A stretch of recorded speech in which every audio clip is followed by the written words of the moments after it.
18ാം ലോക്സഭയിലേക്കുള്ള തെരഞ്ഞെടുപ്പും വോട്ടെണ്ണലും അവസാനിച്ചു.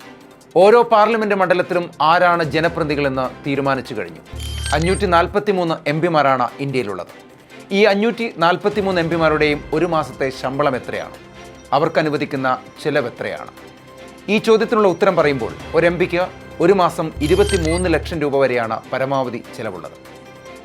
ഒരു എംപിയുടെ ശമ്പളം എന്ന് പറയുന്നത് അടിസ്ഥാന ശമ്പളമായി ലഭിക്കുക 1 ലക്ഷം രൂപയാണ്. 2018 അടിസ്ഥാന ശമ്പളം 1 ലക്ഷം രൂപയായി നിജപ്പെടുത്തിയിരിക്കുന്നത്. ഓരോ എംപിമാർക്കും മണ്ഡലത്തിൽ ചെലവഴിക്കാനുള്ള അലവൻസ് എന്ന് പറയുന്നത് 70,000 രൂപ വരെ ലഭിക്കും. പ്രതിദിന അലവൻസ് എന്നാൽ പാർലമെന്റ് യോഗത്തിലും സിറ്റിംഗിലുമൊക്കെ പങ്കെടുക്കുന്ന എംപിമാർക്ക് തലസ്ഥാനത്തെത്തുമ്പോൾ താമസം, ഭക്ഷണം എന്നിവയ്ക്കായി 2,000 രൂപ പരമാവധി ചെലവഴിക്കാവുന്നതാണ്. ഔദ്യോഗികവും വ്യക്തിപരവുമായ ആവശ്യങ്ങൾക്കായി അവർക്ക് ട്രെയിൻ ഫസ്റ്റ് ക്ലാസ് കോച്ചിൽ സൗജന്യമായി യാത്ര നടത്താം. എംപിമാർക്ക് അവരുടെ കാലയളവിൽ 5 വർഷം പ്രധാന നഗരങ്ങളിൽ സൗജന്യ താമസ സൗകര്യം ലഭിക്കും. പെൻഷൻ ഇനത്തിൽ 25,000 രൂപയാണ് ഓരോ എംപിമാർക്കും ലഭിക്കുക.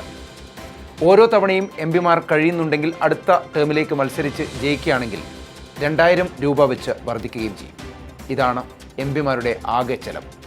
എംപിമാരാണ് രാജ്യത്തിൻ്റെ ഭരണം നിയന്ത്രിക്കുന്നത്. പാർലമെന്റാണ് ആത്യന്തികമായിട്ടും ഇന്ത്യയുടെ ജനാധിപത്യ സംവിധാനത്തെ ചലിപ്പിക്കുന്നത്. 90.8 दिल से FM